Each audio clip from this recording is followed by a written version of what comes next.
চলুন আজ ঘুরে আসি বইমেলা, কলকাতা বইমেলা।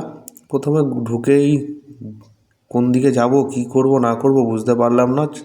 বিভিন্ন রকম স্টল, এটা ওটা সমস্ত কিছু উপর দিয়ে সমস্তটা দেখলাম, কোনোটারই ভেতরে ঢুকলাম না। পুরো মেলাটা একবার ঘুরে নিলাম উপর দিয়ে। বাড়ির থেকে খেয়ে যাইনি, খিদে পেয়ে গেছে। প্রথমে খেয়ে নিলাম আগে, খাওয়া দাওয়া করে তারপরে এবার মেলা। খাওয়া দাওয়া করে তো আমার এর মতো অবস্থা হয়ে গেছিলো যে ম্যাসকটটা যেরকম অবস্থা, আমার অবস্থাও সেরকম হয়ে গেছিলো। হঠাৎ করে দেখি রবীন্দ্রনাথ সামনে, আমি তো ঘাবড়েই গেলাম। তারপরে এক এক করে বিদেশি যে সমস্ত স্টল, পেরু এবছর, আর মানে মূল যেটি স্টল ছিল বিদেশের সেটি হলো আর্জেন্টিনা। এগুলো আস্তে আস্তে সবই ঢুকলাম, কিন্তু কিছুই বুঝতে পারলাম না।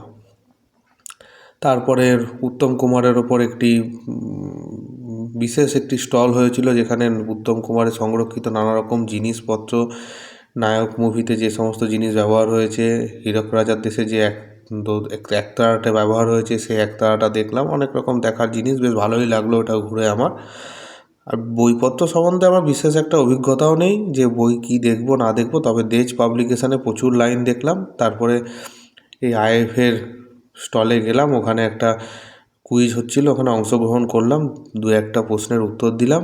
তারপরে আবার সব শেষে শ্যামল মিত্রের সুযোগ্য পুত্র সৈকত মিত্রের গলায় গান শুনে অবশেষে বাড়ি।